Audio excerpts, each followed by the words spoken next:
척한 사람이 아니라 착한 사람이 되십시오. 척하는 사람이 아니라 착한 사람이 되십시오라는 제목으로 말씀을 같이 나누겠습니다. 우리는 지난 주일날 예수님께서 교회적으로 너희는 세상의 빛이다. 그런데 예수님께서 세상에 빛을 발하는 그것을 착한 행실이다라고 이야기를 했어요. 그래서 교회는 착한 행실을 통해서 하나님께 영광을 돌려라는 거죠. 그런데 착한 행실을 하고 나면 교회는 교회가 한 착한 행실들에 대해서 많은 사람들이 알 수 있도록 선전하라는 거예요. 그 이유가 뭐냐면 사람들이 교회가 하는 착한 행실들을 보고 또 알게 되어지면 하나님께 영광을 올려드리기 때문에 교회가 하는 착한 행실에 대해서는 많은 사람들이 알 수 있도록 알려라, 또 선전해라 라고 이야기를 했죠. 그에 반해 저희들이 그러나 개인적으로 하는 구제에 대해서는 오른손이 하는 일을 왼손이 모르도록 은밀하게 하라 라고 이야기를 우리들이 말씀을 좀 같이 나누었습니다. 여러분, 그런데 예수님께서 교회를 향해서 너희들이 세상의 빛이어서 어두운 세상의 빛을 발하는 착한 행실들을 하며 살아라는 거예요. 그게 교회의 본질적인 모습이라는 거지요. 여러분, 그런데 착한 행실은 누가 할 수 있을까요? 우리는 착한 행실을 하는 사람을 착한 사람 이렇게 말을 합니다. 그러니까 착한 행실은 누가 할 수 있냐면 착한 사람이 할 수 있는 겁니다. 오늘 말씀에 우리가 보고 있는 이 바나바라는 사람은 신약 성경에 등장하는 대표적인 착한 사람으로 소개되고 있는 것을 보게 되어집니다. 바나바는 레위인입니다. 그러니까 유대인이라는 거죠. 레위 지파에 속한 유대인인 바나바가 실은 고향이 어디냐면 구브로 섬입니다. 지중해 해에 있는 구브라는 큰 섬이 있는데 그 구브로 섬이 자신이 태어난 고향이었습니다. 그런데 어떤 이유인지는 모르겠는데 고향을 떠나서 예루살렘으로 와서 예루살렘에서 특별히 이 바나바가 살고 있었습니다. 그런데 이 바나바는 굉장히 부유한 지주였습니다. 땅을 많이 갖고 있는 사람이었다는 거죠. 그러니까 생각해 보시면 바나바가 꽤 부자 집안의 사람이었을 것이다, 이것을 예측할 수 있습니다. 왜냐하면 원래 그의 고향은 구브로인데 예루살렘에 와서 땅을 갖고 있었다, 이 말은 실제적으로 예루살렘에서 어떤 사업을 해서 돈을 많이 벌어서 땅을 샀다기보다는 원래 그가 좀 많은 돈을 갖고 있는 부잣집이었기 때문에 아마 예루살렘에도 땅을 가지고 있는 사람이었을 것이다 라고 예측들을 합니다. 중요한 건 뭐냐면 이 바나바는 굉장히 부유한 사람이었다는 겁니다. 더군다나 바나바는 초대교회의 지도자가 아닙니다. 사도도 아니고 7명의 사역자도 아닙니다. 그냥 평신도입니다. 여러분처럼 그냥 평신도입니다. 그런데 바나바가 한 일들을 보면 어느 사도들보다 훨씬 더 많고 그리고 선한 일들을 하면서 교회에 엄청난 영향력들을 행사하고 있는 것들을 우리가 보게 되어지죠. 여러분, 그런데 오늘 우리가 읽었던 이 말씀은 특별히 안디옥 교회에 대한 이야기입니다. 안디옥 교회가 어떻게 태동이 되었고 안디옥 교회가 어떻게 부흥했는가에 관련된 이야기입니다. 여러분, 그런데 우리가 바나바를 만나기 위해서는 이 안디옥 교회가 어떻게 시작이 됐고 어떻게 부흥했는가를 우리가 알아야지만 우리가 바나바를 제대로 만날 수 있습니다. 사도행전 7장과 8장에 보면 초대교회의 최초의 순교자였던 스데반이 순교를 당하게 되어집니다. 그런데 스데반이 순교를 당하고 난 이후에 이 예루살렘에 핍박이 훨씬 더 거세게 되어집니다. 그러니까 예수를 믿는 특별히 초대교회의 성도들이 이 핍박을 피해서 예루살렘을 넘어서서 다른 지역으로 넘어가기 시작합니다. 저는 개인적으로 왜 예루살렘 교회에게 하나님께서 더욱더 많은 거센 핍박을 줬느냐? 하나님께서는 사도행전 1장 8절의 말씀 가운데 성령이 너에게 임하시면 너희가 권능을 받고 예루살렘과 온 유대와 사마리아와 땅끝까지 이르러 내 증인이 될 것이다 라고 말씀하셨습니다. 그러니까 명령하셨죠. 그런데 예루살렘 교회가 성령이 왔습니다. 약속대로 권능을 받았습니다. 그러니까 그들이 성령의 권능을 통해서 한편의 설교에 3,000명이라는, 그것도 남자 장정만 3,000명이라는 사람들이 베드로 한 편의 설교를 듣고 그들이 회심하고 세례까지 받아서 예루살렘 교회가 그냥 하루아침에 3,000명의 세례 교인이 생기는 거대한 대형 교회로 변해버립니다. 그리고 그 이후에 또 한 번은 또 5,000명이 회심하고 예수를 믿는 일들이 일어나지요. 여러분, 우리가 이 숫자만 도합하더라도 최소한 8,120명의 성도들이 이미 예루살렘 초대교회를 이루고 있는, 그야말로 대형교회 중에 초대형교회를 이루고 있다는 것을 우리가 알 수 있습니다. 그런데 교회가 그렇게 급격하게 성장하고 복음이 확장되어져 가는데, 그런데 중요한 건 뭐냐면 예루살렘 교회 안에 있는 사도들과 성도들이 예루살렘 안에서만 복음을 전하는 일들을 하고 있었다는 거예요. 분명히 예수님께서는 성령이 너희에게 오면 너희들이 권능을 받고, 그러면 너희들이 예루살렘과 온 유대로 그리고 사마리아로 땅끝까지 가서 복음을 전하면서 나의 증인이 될 것이다 라고 명령을 했어요. 그런데 그들이 예루살렘에 갇혀 있는 거죠. 그런데 이 스데반의 순교를 통해서 그들이 순교라는 폭탄이 터지니까 살기 위해서 그들이 예루살렘을 넘어서 유대로, 여러분, 그리고 난 다음에 이방인으로 넘어가기 시작하는 겁니다. 그런데 여러분, 그들이 지역을 넘어섰어요. 유대를 넘어서서 그리고 이제 이방 땅까지 갑니다. 그런데 중요한 건 뭐냐면 여전히 그들이 누구에게만 복음을 전하냐면 유대인들에게만 복음을 전했습니다. 그런데 여러분, 오늘 말씀을 보면 특별히 20절에 보니까 구브로와 구레네 몇 사람이 안디옥을 가요. 그런데 거기에 처음으로 헬라인에게도 예수님을 전하게 되어지는 거예요. 여러분, 왜 이들이 그런 복음을 전하는데 대상을 유대인들에게만 한정지어서 지금까지 복음을 전하냐면, 그들이 생각하기를 예수 그리스도를 믿고 구원을 받는 것은 이스라엘 백성들에게만 주신 특별한 하나님의 은혜라고 생각했어요. 왜냐하면 우리는 하나님이 선택한 선민이고 나머지 이방인들은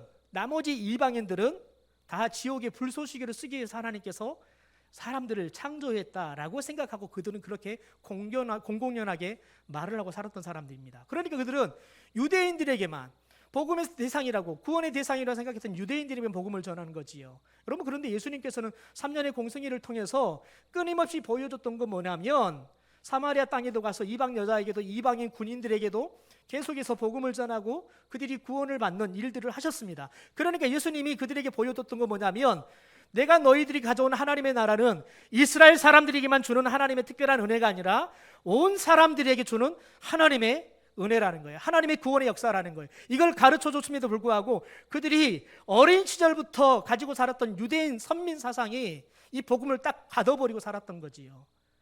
여러분, 그런데 오늘 안디옥 교회를, 여러분, 안디옥 지역으로 가서 이방인들에게 최초의 복음이 전해지기 시작하면서 이방인들이, 헬라인들이 예수를 믿고 구원을 받는 일들이 일어납니다. 그래서 이 안디옥 교회는 유대인들 중에서 예수를 믿는 유대인 그리스도인들과 이방인들 중에서 예수를 믿는 이방인 그리스도인들이 함께 안디옥 교회를 세우게 되어집니다. 여러분, 생각해 보세요. 이방인들도 올 수가 있고요, 유대인들도 올 수가 있어요. 그러면 복음을 듣고 구원을 받고 교회 안에 들어올 수 있는 대상들이 훨씬 더 넓어지는 거지요. 그러면 자연스럽게 우리들이 뭘 이해할 수 있냐면, 다른 어떤 교회들보다, 다시 말해서 유대인들만 복음을 듣고 유대인들만 구원을 받고 교회를 이루는 어떤 교회들보다 이 안디옥 교회는 유대인들도 이방인들도 복음을 듣고 믿을 수 있기 때문에 훨씬 더 큰 교회가 될 수 있겠구나라는 것들을 우리들이 예측할 수 있죠. 예, 그렇습니다. 말 그대로 우리가 예측하는 것처럼 안디옥 교회는 지금까지 볼 수 없었던, 특별히 사도들이 예루살렘 교회가 성령의 임재와 권능이 임했을 때 나타났던 그런 폭발적인 부흥의 역사를 안디옥 교회에서 다시 한번 재현되어지고, 그리고 그들이 소문을 통해서 듣게 되어지는 겁니다. 여러분, 그래서 이 안디옥 교회가 어떻게 시작됐고 안디옥 교회가 어떻게 부흥하고 있는 이 소식을 예루살렘 교회가 듣게 되어지죠. 특별히 사도들이 듣게 되었다는 겁니다. 그래서 그들이 이 예루살렘 교회, 많은 사람들이 예수를 믿지만 그들을 영적으로 지도해주고 교회를 든든하게 세워갈 수 있는 영적인 지도자가 없어요. 그래서 예루살렘 교회가 영적인 지도자를 파송하기 위해서 사람을 뽑아서 보내게 되옵니다. 그 사람이 바로 바나바입니다. 여러분, 바나바가 특별히 이렇게 많은 사람, 특별히 여러분 예루살렘 교회는 12명의 사도들도 있고 7명의 성령이 충만하고 지혜가 충만한 사람들도 있었어요. 7명의 사역자들도 있었죠. 여러분, 그런데 그들 중에서 뽑아가지고 보내는 것이 아니라 바나바를 뽑아가지고 보냈다는 거예요. 여러분이 왜 그 많은 사람들 중에서 예루살렘 교회는 바나바를 뽑아가지고 안디옥 교회에 파송했다는 거예요. 그 답이 24절의 말씀에 나옵니다. 우리 24절의 말씀을 같이 함께 읽죠. 바나바는 착한 사람이요 성령과 믿음이 충만한 사람이라. 여러분, 여기가 힌트가 있습니다. 바나바는 착한 사람이다. 왜? 성령이 충만하고 믿음이 충만한 사람이기 때문에. 여러분, 성령이 충만하고 믿음이 충만하면, 이게 성령이 충만하다, 믿음이 충만하다는 것이 겉으로 잘 드러나지 않습니다. 봐보세요. 여러분 옆 사람이 여러분 성령 충만한 것처럼 보이십니까? 봐보시라고요. 제가 여러분 옆 사람은 아니잖아요. 여러분 옆 사람 봐보세요. 성령이 충만한 게 보이시나요? 도대체 어떻게 생겼는데 어떻게 성령이 충만한 게 보이시나요?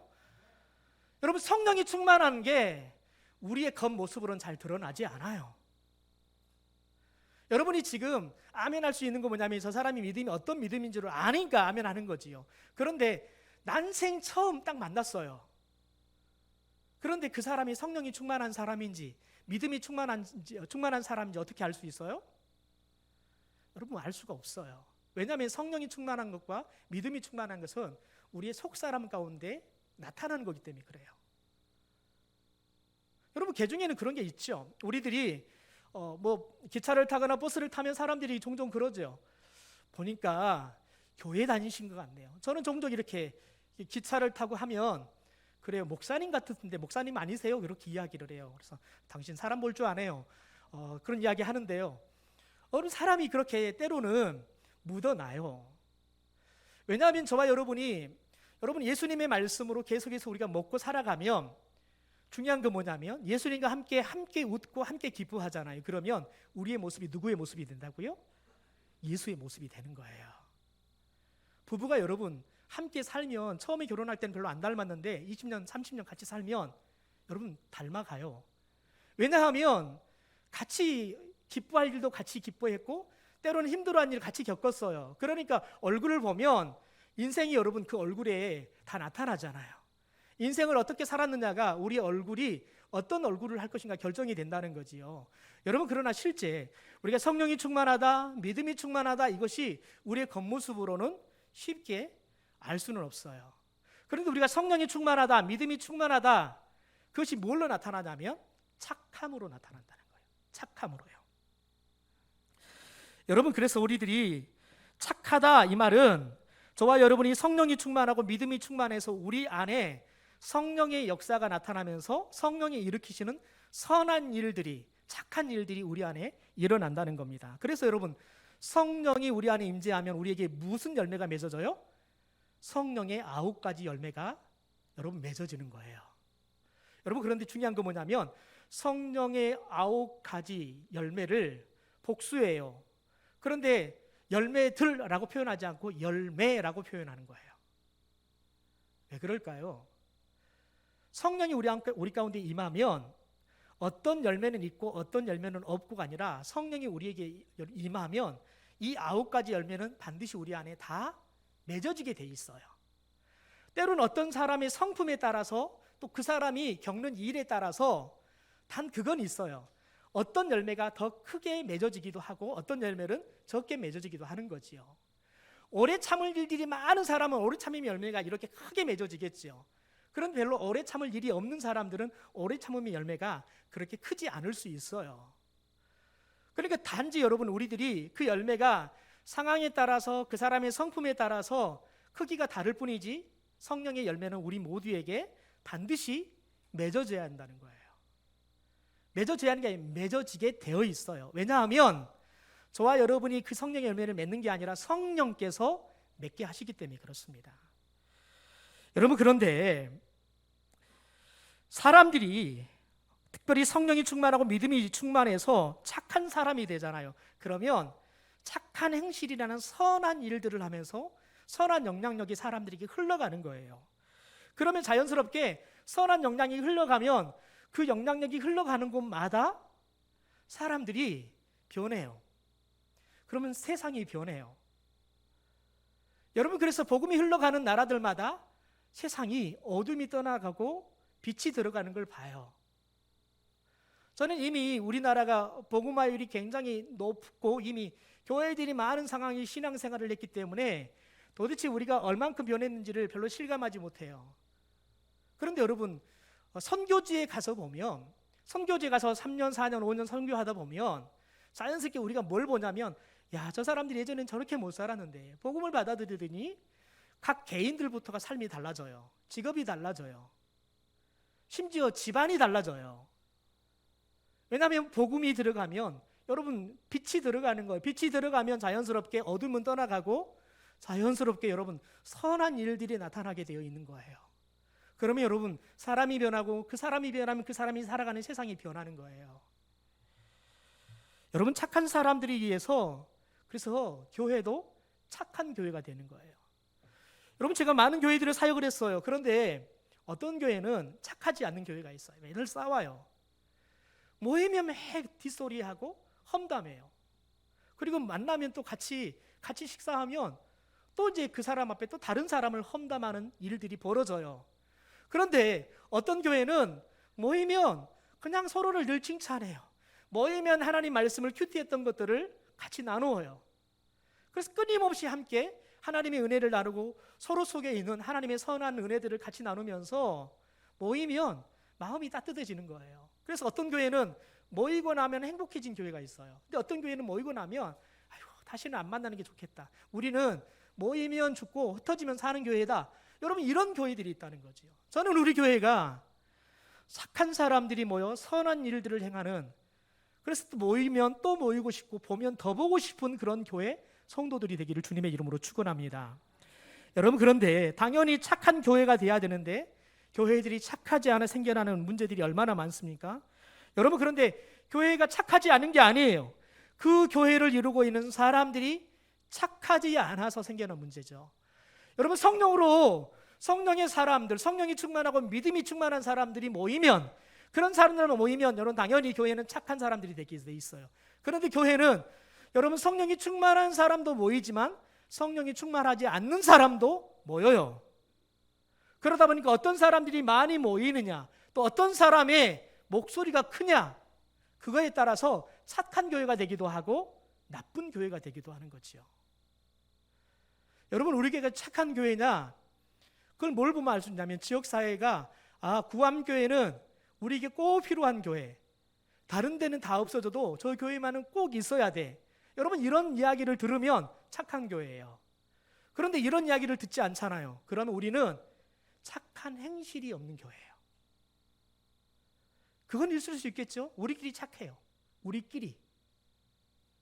여러분 하나님은 우리에게 교회 안에 빛이다, 교회 안에서 빛을 발하라 말하지 않아요. 너는 세상의 빛이다, 세상의 빛을 발하라 라고 이야기한다고요. 우리가 모여서 함께 선한 일을 하는 착한 사람들이 돼야 돼요. 착한 교회가 돼야 돼요. 그러나 여러분 궁극적으로 교회는 세상의 빛을 발해서 세상의 착한 일들을 행해서 여러분 세상의 선한 영향력들을 여러분 나눔으로 이 세상이 하나님의 나라로 회복되게 하는 것, 그게 교회의 궁극적인 목적이라는 거예요. 여러분 이것을 이루고 있지 않다 그러면 우리 교회는 우리끼리 아무리 우리 교회는 좋은 교회야, 우리는 착한 교회야 이야기한다 할지라도 하나님께서는 너희들 누군지 모르겠다라고 말씀하신다고요. 여러분 예수님도 이 세상에 계시는 동안에 선한 일을 엄청나게 많이 하셨어요. 심지어 예수님은 그분을 요한복음에 소개할 때 나는 선한 목자다라고 소개해요. 사도행전 10장 38절에 보면 예수님에 대해서 이렇게 소개를 합니다. 우리 함께 같이 읽죠. 하나님이 나사렛 예수에게 성령과 능력을 기름 붓듯 하셨음에 그가 두루 다니시며 선한 일을 행하시고 마귀에 눌린 모든 사람을 고치셨으니 이는 하나님이 함께 하셨습니다. 여러분 예수님께서 성령과 성령의 능력으로 기름 부음을 받았대요. 그리고 예수님이 여러분 세상을 두루 다니셨대요. 그런데 누구와 함께요? 하나님과 함께요. 세상에 두루 다니신 뭘 하셨다고요? 선한 일을 하셨다고요. 선한 일을 하셨다고요. 그래서 예수님께서는 그분이 우리와 함께 공생의 시간들을 보내면서 이렇게 선한 일들을 하셨던 것처럼 너희들로 세상의 빛이다. 그래서 너희들도 선한 일들을 하며 세상의 빛을 발하라는 거예요. 그래서 너희들이 했던 그 착한 행실들을 많은 사람들이 보고 알 수 있도록 선전해서 그들이 그것을 보고 하나님께 영광을 돌리게 하라는 거예요. 그래서 우리가 지난주 봤던 마태복음 5장 같이 한번 읽어보죠. 이같이 너희 빛이 사람 앞에 비치게 하여 그들로 너희 착한 행실을 보고 하늘에 계신 너희 아버지께 영광을 돌리게 하라. 아멘. 여러분, 사도 바울도 심지어 에베소 교회 가운데 세상에 비친 그리스도인들이 빛의 열매를 맺으면 어떤 열매가 맺혀지냐라는 것들을 설명을 해요. 에베소서 5장 9절의 말씀을 같이 한번 읽어보죠. 빛의 열매는 모든 착함과 의로움과 진실함에 있다. 여러분, 저와 여러분이 세상의 빛인데 이 빛이 열매를 맺는데 어떤 열매를 맺는다고요? 모든 착함의 열매를 맺는데요. 의로움, 더 나아가서는요, 진실함이 열매를 맺는다는 거예요. 여러분, 그래서 우리들이 예수 그리스도 안에 있는 세상의 빛, 착한 일을 행하는 착한 사람이 되면 저와 여러분이 자연스럽게 무엇을 맺어요? 착함을 열매를 맺는다고요. 착한 행실을요. 의로운 삶을 열매를 맺는다고요. 진실한 삶을 열매를 맺는다는 거지요. 여러분, 그런데 이 착함은 하나님이 사람을 창조할 때 하나님의 형상대로 사람을 만들었는데 그 하나님의 형상 안에 들어있었던 게 뭐냐면 착함이에요. 여러분, 아담과 하와를 하나님 만드시잖아요. 그런데 여러분, 아담을 하나님 만들고 난 다음에 그 이후에 홀로 있는 것이 좋지 않게 보이니까 하나님께서 하와를 만들어가지고 아담에게 데리고 옵니다. 여러분, 아담이 얼마나 착한지 봐보세요. 하와를 본 순간 뭐라고 고백해요? 이는 내 뼈 중에 뼈요, 내 살 중에 살이다. 당신 나다예요. 나. 여러분, 예수님께서 이웃을 사랑하다 어떻게 사랑하라 했어요? 내 몸을 사랑한 것처럼 너도 사랑하라는 거예요. 아담이 여러분 하와를 어떻게 사랑해요? 너는 내 뼈 중에 뼈요, 내 살 중에 살이라는 거예요. 하와가 그렇게 사랑스럽게 보인 거예요. 나를 사랑하듯이 하와를 그렇게 사랑했어요. 여러분, 여러분의 남편이, 여러분의 아내가 여러분을 어떻게 보고 계십니까? 여러분의 아내를 보고 있으면 그냥 아름답습니까? 여러분, 저와 여러분 안에 하나님의 착함이 있으면 저와 여러분의 아내가 같이 살면 살수록, 나이를 먹으면 먹을수록 더 아름답고 더 사랑스럽게 보이게 될 줄 믿습니다. 안 믿어지시죠? 여러분, 안 믿어지시죠? 우리 오집사님 대답하시면 안 돼요. 여러분, 실제 여러분, 저와 여러분 안에 착함이 있잖아요. 그러면 함께 살아가는 사람들이 살면 살수록 더 사랑스러워져 가는 거예요. 여러분, 그게 내 안에 착함이 있는 거예요. 아내가 믿게 보이고 남편이 믿게 보이는 것은 남편에게도 문제가 있을 수 있고 아내에게도 문제가 있을 수 있지만 궁극적인 것은 내 안에 성령의 충만함을 잃어버려서 착함이 흐려졌기 때문에 그럴 수 있어요. 그래서 여러분, 우리가 상대방이 미워지면 상대방에게 원인을 찾기 이전에 먼저 나에게서 원인을 찾아야 되는 거예요. 여러분, 그러면 최소한 50%는 회복할 수 있어요.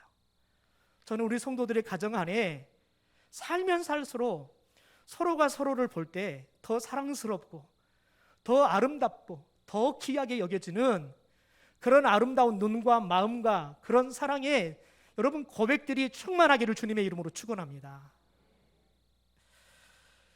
여러분, 그런데 제가 들어오면서 사람들이 하나님의 착함을 잃어버렸어요. 그러니까 어떤 일들이 벌어집니까? 그렇게 사랑스럽게 보였던 하와가 이제는 당신 때문에 내가 죄를 지었다고 원망하고 탓하는 존재가 돼버려요. 가인을 보세요. 동생 아벨이 예배를 너무 잘 드려서 하나님께 칭찬을 드리니까요, 그 꼴이 보기 싫어요. 그래서 여러분 돌로 쳐 죽여버려요. 요셉을 보세요. 요셉의 형들이 요셉의 아버지에게 특별한 사랑을 받는 걸 봤고, 그래서 아버지가 특별히 채색 옷을 만들어서 입히는 걸 보면서 배가 아파가지고 요셉을 인신매매해버리는 거예요. 여러분, 저와 여러분 안에 하나님의 형상을 잃어버려서 착함이 상실되어져 버리면 여러분 이런 말도 안 되는 일들이 벌어져요. 왜냐하면 여러분, 우리는 죄로 인해서 그 죄가 유전이 되었죠. 그래서 이것을 우리들은 자범죄라고 하고 고범죄라고 말하고, 우리 스스로가 그 이후에 짓는 것을 자범죄라고 이야기하죠. 여러분, 그런데 창세기 6장 5절의 말씀을 보면 이렇게 말합니다. 여호와께서 사람의 죄악이 세상에 가득함과 그의 마음으로 생각하는 모든 계획이 항상 악할 뿐이라는 거예요. 여러분, 사람의 모든 계획들이 항상 악하대요. 창세기 8장 21절에 이렇게 말합니다. 언제부터 악했느냐? 이는 사람의 마음에 계획하는 바가 어려서부터 악했다는 거예요. 시편 51편을 보면 다윗은 내가 모태에서 만들어질 때부터 내가 죄악 가운데 만들어졌다는 거예요. 그래서 여러분, 기독교는 사람을 선악설로 봐요. 우리는 태어날 때부터 죄를 갖고 태어나는 거예요. 여러분, 세상이 상황이 죄를 짓게 하는 게 아니에요. 내 안에 죄악이 있어요. 그래서 내 안에 있는 죄악이 끌어내어줄 수 있는 상황이 되고 조건이 되면 언제든지 우리 안에 있는 죄악들은 여러분, 우리가 상상할 수 없는 무서운 모습으로 튀어나와 버려요. 왜냐하면 에레미야 선지자 말대로 만물보다 거짓되고 심히 부패한 것이 사람의 마음이기 때문에 그렇습니다. 그래서 여러분, 예수님은 착한 일을 하려면 착한 사람이 되어야 된다라고 말을 하지요. 마태복음 7장 17절 18절 말씀입니다. 우리 같이 읽겠습니다. 시작.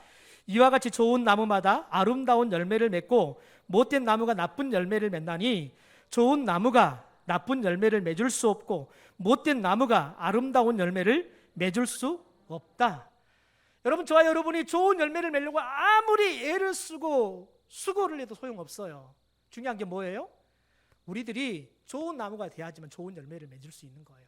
저와 여러분이 착한 행실을 아무리 하려고 애써도 안 돼요.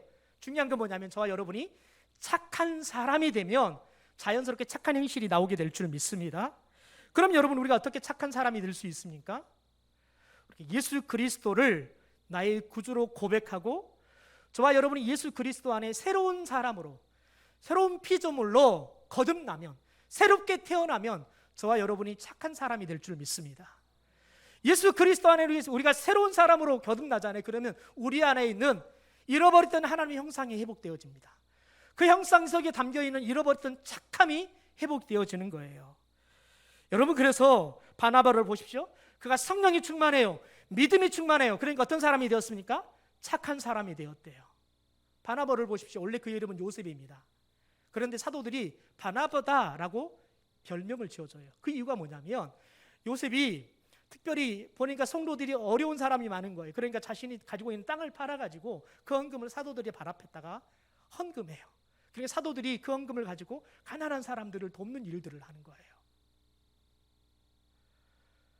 여러분, 바나바가 성령이 충만하고 믿음이 충만하니까요, 자신의 것을 팔아가지고 어려운 사람들을 나누고, 그래서 위로해주고 권면해주고 격려해주는 사람이 되는 거예요. 그러므로 여러분, 저와 여러분이 성령이 충만하고 믿음이 충만해서 저와 여러분이 착한 사람으로 거듭나는 은혜가 있게 되기를 소망합니다. 여러분, 바나바가 성령 충만, 믿음 충만함으로 착한 사람의 모습을 우리에게 보여주고 있는데요, 우리 크게 세 가지를 간단하게 좀 생각해 보겠습니다. 첫째, 착한 사람은 하나님과 사람들에게 신뢰를 받는 사람이라는 거예요. 여러분, 안디옥 교회는 이방교회 최초의 교회예요. 더 나아가서는 교회가 엄청나게 부흥했어요. 그런데 예루살렘 교회가 사도들도 있고 7명의 사역자들도 있었는데 왜 바나바를 보냈냐는 거예요. 왜냐하면 바나바가 교회는 물론이고 사도들에게, 성도들에게 신뢰를 받는 사람이었기 때문에 그렇다는 거예요.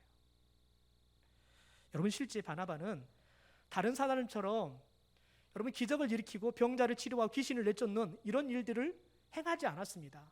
그런데 성경은 뭐라고 표현하냐면 성령이 충만하고 믿음이 충만하고 착한 사람이었다라고 이야기를 해요. 그러니까 그에게는 성령의 은사들은 없었어요. 그런 중요한 건 뭐냐면 성령이 충만했다는 거예요. 믿음이 충만했다는 거예요. 그러니까 여러분 그에게는 기적의 역사를 일으키고 병자를 치료하는 기적은 나타나지 않지만 중요한 건 뭐냐면 그의 삶이 선한 일들이 나타났다는 거예요. 그래서 그가 다른 사람들에게 신뢰를 주는 거지요. 여러분, 저와 여러분이 예수를 믿는 사람이다, 그래서 성령이 충만하고 믿음이 충만하다, 그러면 여러분 다른 사람들에게 신뢰를 주는 사람이 될 줄 믿습니다. 다른 사람들이 정말 이것을 신뢰해서 믿고 맡길 만한 사람이 누구일까? 저는 우리 구암교회 성도들이 여러분의 직장에서, 여러분이 살아가는 세상 가운데서 가장 신뢰할 만한 사람으로 사람들에게 인정받을 수 있는 삶을 살 수 있게 되기를 주님의 이름으로 축원합니다. 둘째는 착한 사람은 다른 사람을 신뢰합니다.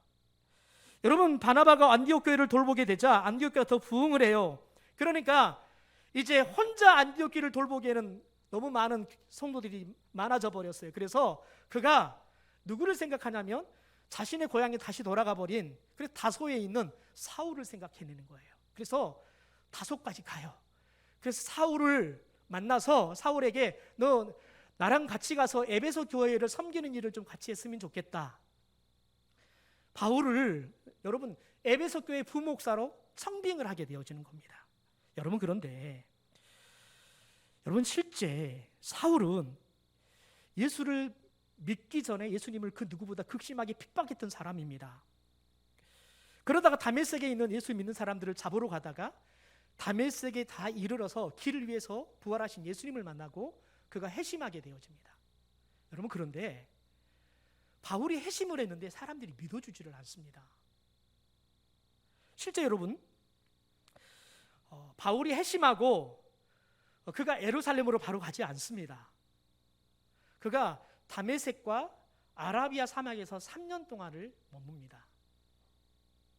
그리고 난 다음에 예루살렘 교회에 베드로를 만나기 위해서 방문을 하게 되어집니다.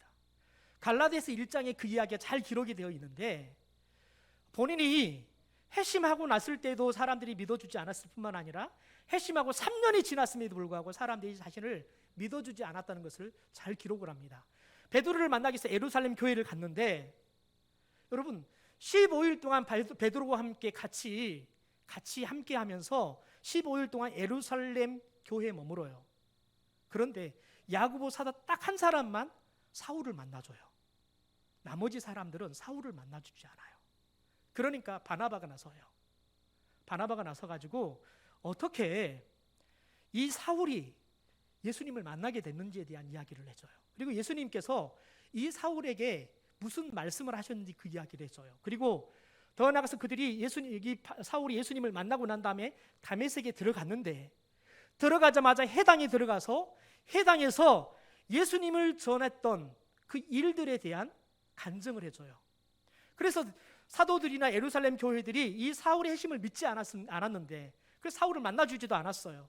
그런데 바나바가 나서가지고 이 사울이 다른 사람들에게 신뢰를 받을 수 있고 그래서 교제하고 교회의 공동체가 될 수 있도록 또 한 사람의 사도가 될 수 있도록 좋은 징검다리 역할을 해주는 거예요. 여러분, 왜 그 일이 가능했을까요? 여러분, 바나바는 사울을 믿어줬기 때문에 그러는 거예요. 여러분, 바나바는 마가라는 여러분 조카가 있었어요. 1차 전도여행 같이 가다가 중간에 포기하고 집에 가버려요. 그런데 2차 전도여행 때 다시 따라가겠다고 나서요. 그런데 여러분, 그런데 바나바는 그 마가를 믿어줘요. 그래서 같이 데리고 가자라고 이야기하는데 바울은 못 믿어요. 너 또 가다 포기하려고? 난 너랑 도저히 못 가. 그래서 결국은 바나바와 이 마가를 믿어주는 바나바와 마가를 믿어주지 않는, 신뢰해주지 않는 이 바울이 대판 싸우고 선교팀이 깨져가지고 따로 선교를 떠나는 걸 봐요. 여러분, 바나바는 사람을 믿어주는 사람이었어요. 여러분, 이게 중요한 게 뭐냐면 사람은 내가 신뢰해주면 신뢰받을 만한 사람으로 변해요. 여러분, 우리 자녀들이 부모님이 80이 되고 90이 돼도 애처럼 보여요. 그런 여러분, 그것은 건강한 부모가 아니에요. 여러분의 자녀가 하는 게 늘 어리석고 아이고 저렇게 갖고는 아무것도 안 되는데 그렇게 보일 때가 너무 많아요. 여러분, 그런데 그런 마음이 있다 하더라도 자녀에게 여러분 너 그렇게 하고 뭐가 되겠니? 여러분, 이렇게 불신하는 이야기를 하면 안 돼요. 아이가 시험에 떨어지고 와도 야, 너 얼마나 고생했냐. 이 시간이 헛되지 않을 거야. 그러니까 너 염려하지 마. 하나님이 너 잡고 있잖아. 하나님이 너 정말 멋있는 길로 인도하기 위해서 너 훈련시킬 거야. 여러분, 이렇게 신뢰해 주는 거예요. 신뢰를 보내주는 거예요. 여러분, 그러면 그 자녀는 반드시 부모가 보내주는 그 신뢰에 부합하는 신뢰받은 사람으로 변화되게 될 줄 믿습니다. 마지막으로 세 번째, 여러분, 착한 사람은 상황을 보는 게 아니라, 여러분, 상황을 보는 게 아니라 뭘 봐요? 우리 같이 한번 읽어볼까요? 착한 사람은 환경을 보지 않고 하나님의 은혜를 보며 사는 사람입니다. 우리 23절의 말씀 같이 한번 읽어보죠. 시작. 그가 이르러 하나님의 은혜를 보고 기뻐하여 모든 사람이 굳건한 믿음으로 주와 함께 머물러 있으라 권했다는 거예요. 여러분, 바나바가 안디옥 교회를 도착하자마자 뭘 봤어요? 안디옥 교회가 어떻게 부흥했는지 하나님의 은혜를 봤어요. 이미 다 듣고 왔어요. 그런데 직접 보니까 하나님의 은혜가 이들 가운데 임해서 이 안디옥 교회 이렇게 부흥한 것을 보니까 너무 기뻤대요. 심지어 현대인 성경이 뭐라고 표현하냐면 흥분이 되고 기쁨이 넘쳤다라고. 그걸 보는데 이 안디옥 교회가 사람들이 이렇게 모이는 걸 보니까 흥분이 되고 기쁨이 넘쳤대요. 여러분, 그런데 현실적으로 냉철하게 생각해 볼까요? 안디옥 교회 성도들은 그 사람이 몇천 명이든 상관없이 다 초신자예요. 그들 중에서는 유대인 그리스도인들 빼놓고는 하나님의 말씀에 대해서 전혀 몰라요. 그러니까 여러분, 그 사람들이 예수를 믿긴 믿었는데 어떻게 신앙생활을 하는 것이 예수 믿는 건지 몰라요. 그런데 이런 사람들을 데리고 교회를 세우는 일을 해야 돼요. 이런 사람을 앉혀놓고 성경을 가르치고 기도를 가르쳐야 돼요. 그러니까 여러분, 가만히 생각해 보면 도대체 이 교회를, 그리고 이 성도들을 어디서부터 가르치고 어디서부터 손을 대야 될지 암담한 상황이 이 안디옥 교회예요. 여러분, 그런데 바나바는 성도들의 그 초신자, 여러분, 그런 모습이 보이는 게 아니라 뭐가 봤다고요? 하나님의 은혜를 봤다고요. 안디옥 교회의 현실적인 비관적이고 여러분 목회 현장에 어려운 그 상황이 보이는 게 아니라 하나님의 은혜, 하나님이 베풀어 주신 은혜를 본 거예요. 여러분, 그러니까 어때요? 마음이 기쁨이라고요. 여러분, 세상은, 저와 여러분이 살아가는 세상은, 저와 여러분이 살아가는 세상의 좋은 환경, 그리고 좋은 일만 절대 일어나지 않습니다. 좋은 일, 나쁜 일, 좋은 환경, 나쁜 환경이 늘 함께 공존합니다. 여러분, 그래서 세상을 살아갈 때 우리들이 바나바처럼 성령이 충만해서 저와 여러분이 상황, 환경을 바라보기보다는 그 환경 속에 역사하시고 은혜를 베풀고 계시는 하나님을 바라보게 되어지면 우리가 어떤 상황 속에서도 기뻐할 수 있고 어떤 상황 속에서도 여러분, 우리들이 기대하는 삶을 살게 될 줄 믿습니다. 여러분, 여러분의 자녀들이, 여러분의 가정이 절망적인 상황에 있습니까? 희망이 보이지 않습니까? 여러분, 그걸 보지 마십시오. 여러분의 성령이 충만하고 믿음이 충만함으로 그 환경 속에 지금도 여전히 은혜를 베풀고 계시며 그 아이 가운데 지금도 여전히 일하고 계시는 하나님을 볼 수 있게 되기를 소망합니다. 그래서 저와 여러분이 환경을 뛰어넘어, 상황을 뛰어넘어 하나님을 바라봄으로 항상 기뻐하면서 또 우리들이 기뻐할 수 있는 기적 같은 일들을 만들어가기를 소망합니다. 그래서 여러분, 이 안디옥 교회에 가서 바나바가 사역을 시작하니까 어떤 일이 벌어졌어요? 더 믿는 사람이 많아졌대요. 바나바가 가니까 더 폭발적으로 교회가 부흥했다는 거예요. 여러분, 저와 여러분이 어디를 가든지, 그게 가정이든 직장이든 교회든, 저와 여러분이 하나님을 바라봄으로 저와 여러분 때문에 그곳이 부흥하고 변화되어지는 역사가 나타나기를 주님의 이름으로 축원합니다.